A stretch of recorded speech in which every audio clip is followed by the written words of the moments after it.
Okay. Should we be up there in just a second?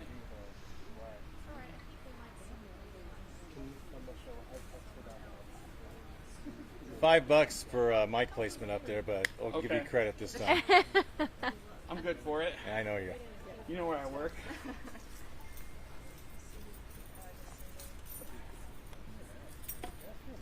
You know, every one of us, the video people.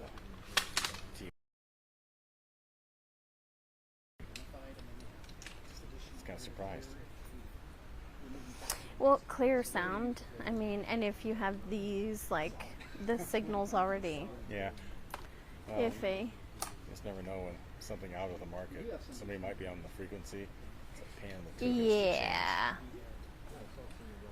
Yeah. Do y'all talk to each other and say, we're on this frequency, we're on that frequency, or do we just pray to Jesus?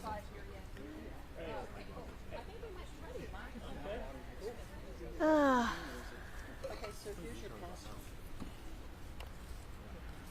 I'm rolling. Oh, it's connected. Okay. Yeah, Bill was trying to make it connected too.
Okay. You want me to hold it?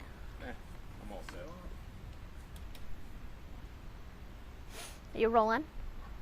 Not quite yet. Okay. I figured you didn't want to look at the 5 minutes of static podium there, No.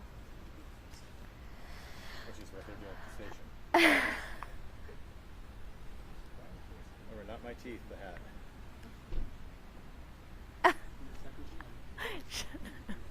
Like the color I want. Hey. Okay.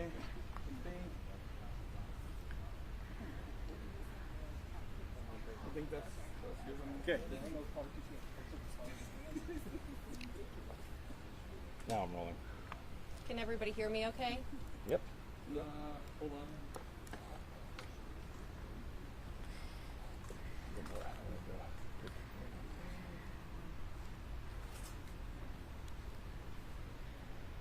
Did you talk? Testing, 1, 2, 3.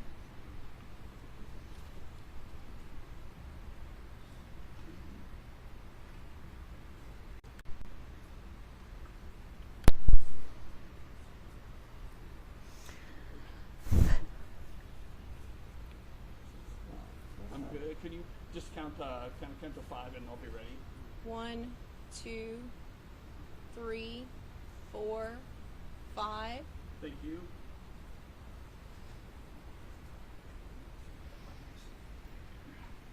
Tripod is not.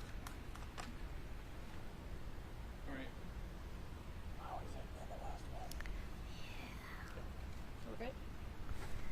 Well, hello everyone. Thank you for coming out today to Leavenworth for our press event. I'm Amy Alexander. I'm the Public Affairs Specialist for FBI Seattle.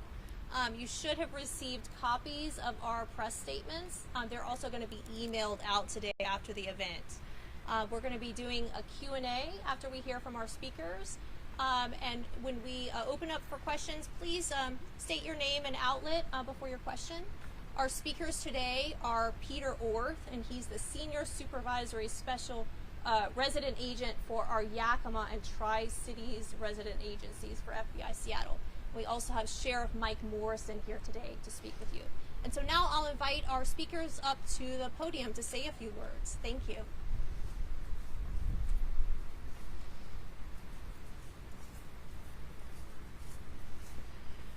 Good afternoon, everyone. My name's Peter Orth. I'm the Supervisory Senior Resident Agent for the FBI offices in Yakima and Tri-Cities. Thank you for joining us. The media is very important and plays a very important role in the ability of law enforcement to push information out to our communities. So thank you for helping us spread the word. At this time, the FBI is conducting a grid search operation today and tomorrow near the Rock Island campground. But I want to be clear that currently we have no evidence that Travis Decker is alive or dead. But we are conducting a grid search operation over the next 2 days. It's currently taking place right now. We hope to find evidence that will lead us to Travis Decker or any information regarding the murder of his 3 daughters. By thoroughly searching and documenting the area, we can help prevent the need to review the area in the future by collecting all possible evidence. Today there are nearly 100 FBI and partner agencies personnel on the ground to participate in this search operation. We have specialty teams from the federal government and local partner agencies all deployed here today and tomorrow for this operation. For almost 3 months, the investigators, led by the Chelan County Sheriff's Office and the FBI, have carefully followed hundreds of tips regarding the search for Travis Decker in this investigation. It's taken us over rough terrain, difficult areas, multiple states, remote locations that are inaccessible. The residents and visitors of Chelan County know very well that these areas are covered with vast dirt roads that stretch for miles, no cell phone service, and many other challenges. That effort gets more difficult as time goes on.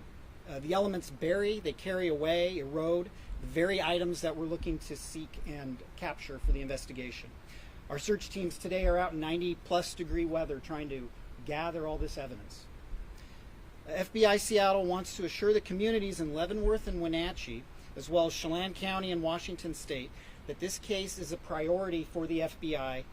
That is why we're here today. This is a beautiful area in which a heinous crime occurred.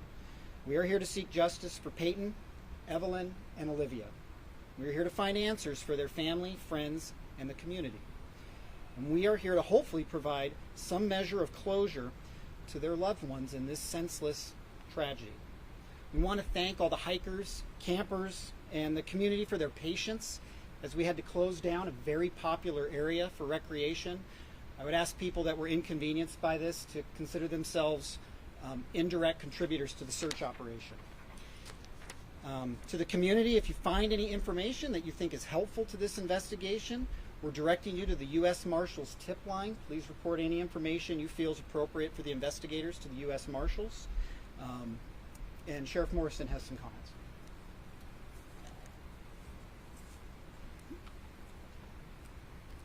Thank you. Thank you all for being here again. I just want to publicly recognize Peyton, Evelyn, and Olivia again. We have not forgotten about them. We still send our thoughts and prayers up to them. We're thinking of their family during this time. But more importantly, I just want to say thanks to the Seattle office of the FBI and all the partnering offices that have also come out to support this current operation. We've made it very clear over the last 3 months that we have not given up. We've continued to track down leads. Our investigative unit continues to follow up on evidence that's coming back from the Washington State Patrol. We thank Chief Batiste and his agency for, again, being a valuable partner. You see them out there again today. I'd also like to thank the U.S. Marshals Service for also being out with us during our search. I'd also like to thank the Yakima County Sheriff's Office, the Yakima Police Department, the Spokane County Sheriff's Office, and our agency for being out there, along with the U.S. Forest Service, the U.S. Army's Criminal Investigation Division, and Central Washington University's Anthropology Department. Again, we recognize Chelan County Sheriff's Office as a medium-sized agency. We couldn't do this investigation on our own without our partners coming alongside of us, providing us the resources we need in order to give the kind of investigation that these 3 young girls deserve, their family deserves, and more likely that our community also deserves. We want to bring closure. We want to bring answers. We understand the frustration. We're feeling it as well. It's been 3 months. We would love to have Travis Decker in custody, standing in front of a judge. We recognize that at times these kind of investigations take time. It's going to take perseverance, and as we saw with our partners in Okanagan County Sheriff's Office, after 3 years they were able to track down their homicide suspect, unfortunately deceased, in a homeless camp in Spokane. We recognize that those are the kind of outcomes that do come over time. So it's going to take patience, understanding from our community. Again, we appreciate Whitney, her family, the girls' families and friends for being patient and understanding with the Sheriff's Office being understanding that our partners are doing anything and everything possible to do a thorough investigation, following up on all leads, and not limiting any kind of resources that are available. I appreciate the funding that's come in to allow this kind of operation to take place today. You've seen this over the last several months with our partnering and neighboring agencies, not only nationally within the state, but also internationally that have followed up on leads on our behalf. Again, the Sheriff's Office and the citizens of Chelan County are appreciative. We'll continue to be appreciative, but again, we will not relent, we will not give up until this investigation is concluded and that Travis is accounted for and or taken into custody. Again, I appreciate your time. Thank you for being here, showing support for us, and we'll take any questions you may have. Could you be specific about why this is such a targeted location? It seems to be site-specific. What has led investigators here? Absolutely. So this is the primary area where the initial crime took place. We've had our agents, our investigators, along with the U.S. Marshals Service and our volunteer search and rescue team that did a thorough grid search around the initial campsite. We had our investigators embedded in with that process. The FBI is now following up behind to expand that out. Based off the information that we've received back from behavioral analysis on a possible outcome of how this may have gone or where Travis may have gone, we wanted to expand our efforts out. And further, we wanted to support and provide a solid foundation for our investigation and what areas we have searched for future investigators when they come on scene if we haven't settled this or found Travis in the next couple of years. But it's going to take us some time, and we're going to continue to do a thorough search and continue to expand out anything.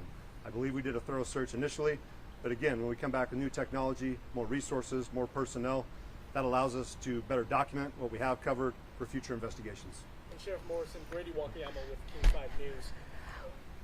How did you folks decide on the time, on how long you plan on being out here? Just 2 days rather than a week, or less time or more time?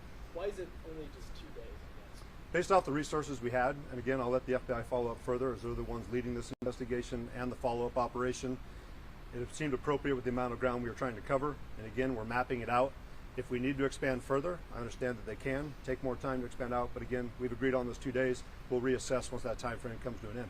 And how much ground are we trying to cover over the next 2 days? As I understand it, we're going about a quarter-mile radius around the campsite. If we need to expand out further, we will. Based off investigations and follow-up we've done with the U.S. Marshal's Office, looking into similar cases, we found that historically and typically you found the homicide suspect and those responsible within a quarter mile of the scene, either alive and or deceased. Is there any new evidence that you've uncovered that you can share with us that led you to this location? No, again, it's just due diligence, making sure that we're checking our boxes and doing everything we can to best map it out in the future in case there comes a time where I'm not in office or our investigators aren't in office. It's well documented, there's a well-established history, and anyone can pick up where we left off. We saw this with the Green River Killer case that started in the early 80s, expanded out in the early 2000s. I can tell you that a lot of the investigators that were assigned to that case have long since retired. Once he was taken into custody, again, we want to lay that kind of foundation in case our investigation goes that long. But we remain committed and going to make sure that we do a thorough job. Sheriff, Are you guys still using the air resources as well, or is this all a foot search today and tomorrow? This is all ground, but we do have air resources if we need to call them back in. And we appreciate the FBI for taking point on that. We also appreciate Spokane Police Department that brought their drone unit before. We've had our drone unit out, along with Spokane County, Snohomish County, King County, our air units, and Washington State Patrol's fixed wing. So we know if we have to call upon them, they will be available. But at this time, we understand that getting boots on the ground and into the thicker brush is probably our best point leading forward. Sheriff, is there kind of a rush to get out here and possibly try to get things settled? I know that you're closing for the next 2 days, but Memorial or the next holiday is right around the corner. Do you guys foresee maybe taking the rest of the week, expanding into other areas, or is this just going to happen over the next few days and then we're just going to wrap up before the holiday? We've never been rushed. So this is an investigation looking into the homicide of 3 young girls. If it requires us to expand our time out on the ground further, we'll do so. We're going to start off with 2 days. We understand that they're limited resources. These are taxpayer dollars that we're utilizing. We're not going to be wasteful with them, but we're going to make sure to be thorough. If we need to go out to the end of the week, we will. The holiday weekend is not going to obstruct our investigation or slow us down. We understand it may be an inconvenience for those who want to come here and recreate. We are a tourist destination. We recognize that, but we're also 2,900 plus square miles. There's other places to camp. We appreciate the community support, those visitors' support, and we understand this does present an inconvenience, but there are a lot of other areas where you still can recreate, camp here within our county. We welcome you, but for the time being, That area is closed for operations, and if we need to expand out, we will, but we've never been in a hurry. We're going to be thorough, we're going to be detailed, because justice remains on it. So it depends on us. We want to make sure that we're doing everything possible to present a strong case when we get to court.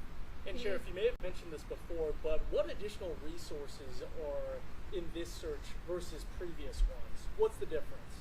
I'll allow the FBI to expand out more on what they've brought to the table, but I can tell you just the resources available from the units that are coming in. I've cited the U.S. Marshals Service, the FBI. This is the first time that I've seen the U.S. Army's Criminal Investigation Division on the ground too. We've had electronic sniffing dogs, we've had specialists in different fields.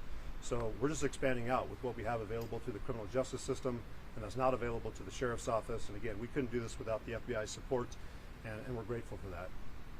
You might be repeating yourself, but would you mind just sort of emphasizing what role the FBI will play and how they're going to take the lead in this search and why? They are the leads in this search. They're the ones who put forth the personnel, the funding, the coordination, the logistics. Again, we thank them.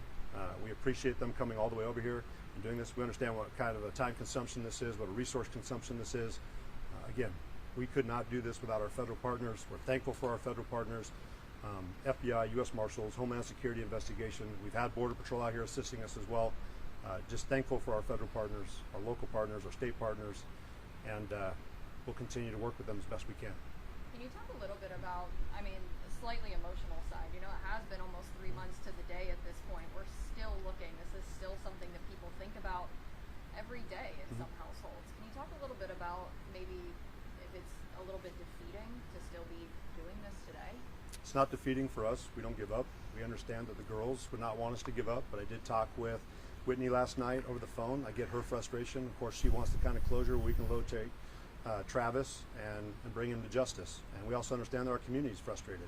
We hear the comments back from the community as well saying, why haven't you guys found him yet? And of course, bringing up suggestions. We hear you. We're trying our best. We're doing what we can with the resources we have. We don't get frustrated though. We're not going to give up. We understand this could take years, and we'll be here. If it's not me wearing this uniform, it'll be another Chelan County Sheriff's deputy. It'll be another FBI agent. It'll be another U.S. Marshal. This is not going to go away till Travis is located. And again, we're going to continue to persevere, grind on, and we will find him in one fashion or the other. Can you talk a little bit about the current award?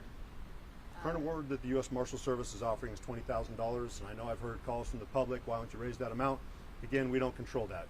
We appreciate the U.S. Marshal for putting in the work that they have, having Travis be in the spotlight that he is in, and also the funds that have been made available to turn him in. I don't think there's anything saying that members of the public couldn't come up with their own funds to offer up, but again, I would tread lightly in there because fraud is a real thing. But again, we're pursuing forward with justice.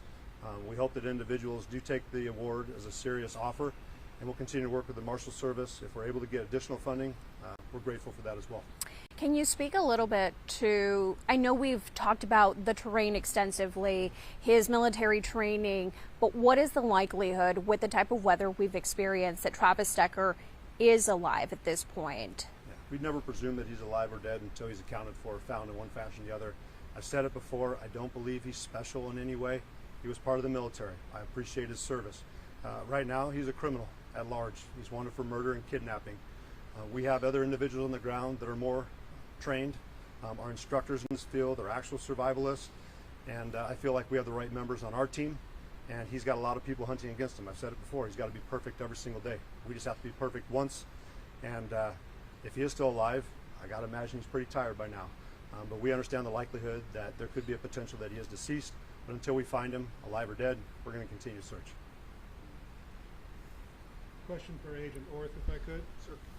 The question was asked, sir, about resources. Jefferson Robbins with NCW Live TV.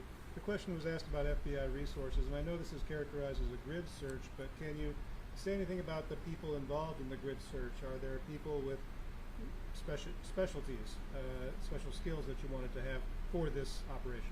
Yeah, absolutely. So we brought in people with specialty skills. The FBI maintains what's called the evidence response team.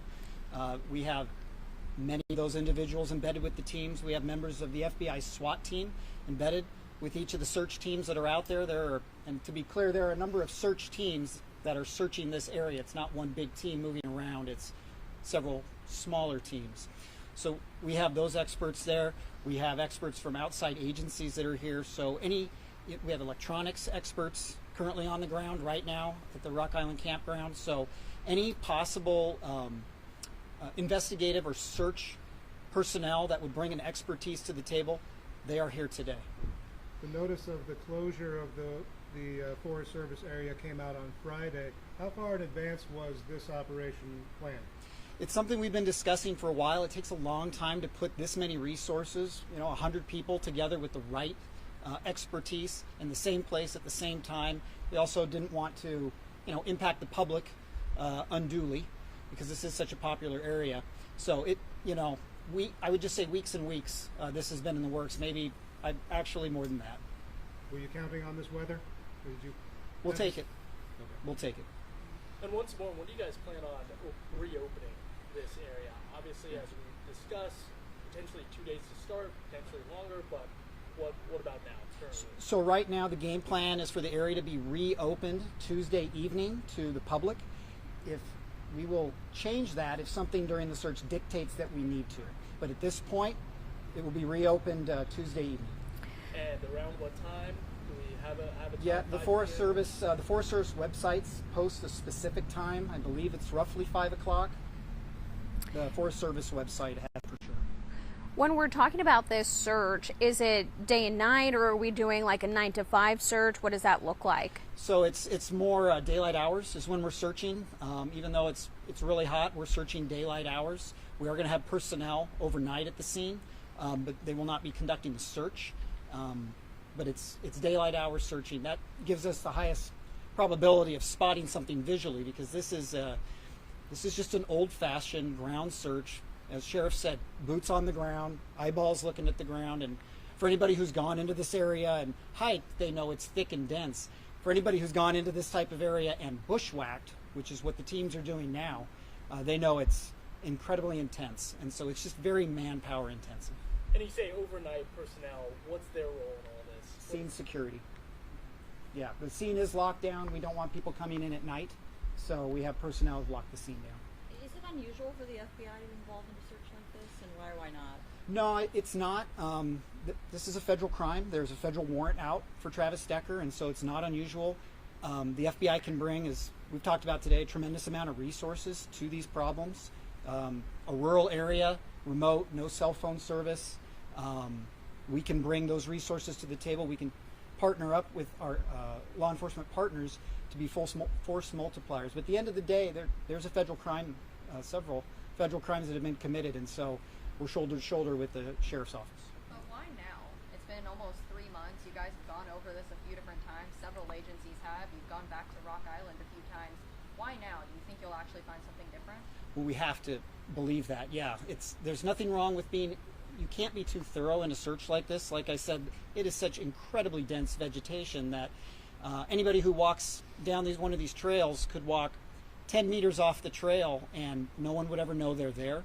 And so by coming in with a very, I would say, sophisticated search operation where everything has been divided up by GPS coordinates, responsibilities have been divided up very specifically. It's going to be documented electronically and visually what ground has been searched, what's been cleared, so that potentially future teams that come in don't need to go over the same area. Is there a fear that it's too late? I mean, there's been campers there. There's been people walking through that area. Evidence stomped all over potentially. Is it too late? No, it's never too late to go look for evidence. So no, we don't feel that way. So I just want to be clear, is there a break in the case here? Does that have anything to do with why you're targeting this area, or is it what I'm hearing? We just need to be abundantly thorough and cover that grid, which we know we can do in 2 days. We need to be abundantly thorough and cover that grid very, very thoroughly, because the overgrowth, things on the ground get grown over very quickly. So we just want to be very thorough. There is no break in the case, to use your term. And the equipment they're going to be using, is this just like machetes? I mean, are they bushwhacking through? Whatever. So there's heavy equipment? Nothing is special. That terrain. So we have communications equipment back there because there's no cell phone service at all. But we have communications equipment back there so teams can be connected with our resources at FBI headquarters, outside resources if we need to bring additional things in, so the sheriff's office and the FBI can speak. But really, it is old-fashioned hard work. People walking through the woods, looking at the ground, within sight of each other, not missing a single square foot to make sure that this area that we were responsible for has been cleared and there's nothing of interest here. We need to now look somewhere else. Teams in the past. QTV. Are you confident that 2 days is enough to cover this, or is it quarter-mile radius beyond the campground? Yeah, as of now, this is the right amount of time. We may actually be able to expand outside the quarter mile depending on how the search teams do this afternoon and tomorrow. We may actually go further out than what we initially intended. So. And I suspect, I don't want to assume that you agree with the sheriff, that historically, when you look at other cases, perhaps that are somewhat similar, oftentimes you may find your suspect within that radius. Do you believe that? And, yeah. And is that why? If you just speak to that for a second. Yeah, the FBI believes that too. That generally in these cases, not all the time, but a good amount of time, what we're looking for is not vastly different than the area where the crime occurred.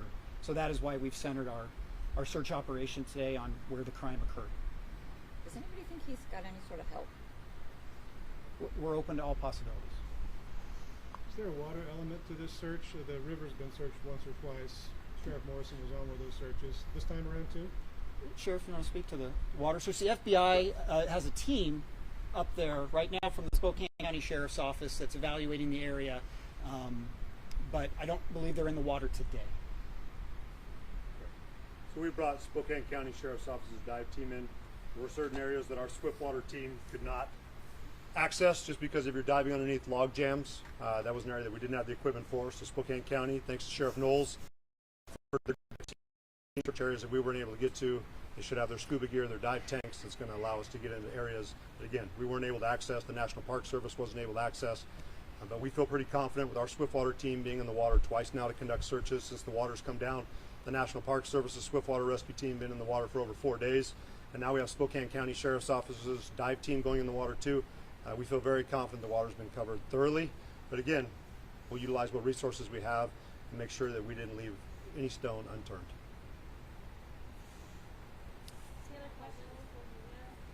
Beyond the grid search, do you guys have any other specific areas that you're keeping an eye on that are identified? So for today, the operation is the grid search centering at the Rock Island campground.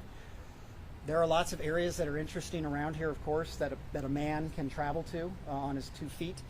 But today we're just focused on the Rock Island campground area. I have a question. Sir. Scott Hobson with Fox 13. When you're, maybe not this case necessarily, but in your past experience, what kind of clues might you be looking for? Like maybe maybe perps lose ball caps or shoes or something. Yeah. We're looking for anything interesting that is in the wilderness that would be left there by a person, specifically a man trying to evade law enforcement. So we're looking for anything. Are you guys still getting tips on that tip line? Pardon me? Are you guys still hearing from tips on that tip line? I'm sure it's died down. Yeah, absolutely. Tips still come in, and every one of them is evaluated. Like I said, the FBI and partner agencies, the Sheriff's Office, the Marshals have cleared literally hundreds and hundreds of tips. One by one, an agent or an investigator or a team of investigators is clearing each one of those tips. They are still coming in, yes. Have there been any sightings recently in this area that we might not know of? Not from the FBI's perspective. I don't know, Sheriff, if you followed up anything recently.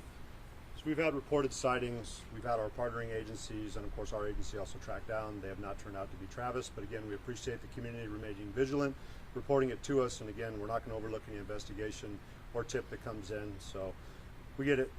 Just our most recent sighting that we documented over there in Idaho, clearly that did not turn out the way we wanted to, but we appreciated the public again being aware of what was going on. Most recently here I was talking to the sheriff of King County. It sounded like one of their council members had also viewed someone potentially when they were out hiking the Pacific Crest Trail. King County Sheriff's Office went out and did a follow-up on that. We appreciate it. We know they're spending around 12 hours more, from what I understand, doing a search, following up on that information, but again, it didn't pan out. But we continue to get it. Even today as I was going through my mailbox, we had a couple more potential sightings that came in. We'll forward it back over to our partners of the U.S. Marshals Service and our investigators. But we do have things that we're following up on, and again, we appreciate the public for helping us out.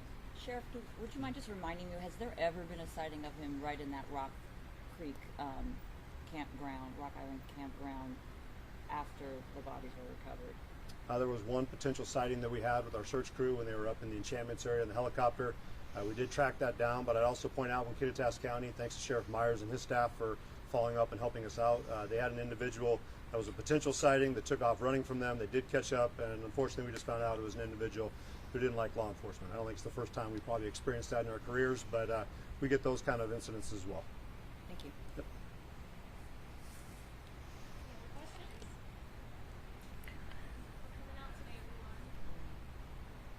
All right, Guys, appreciate thank everyone you. for coming. Thank you. Thanks. That one's fine.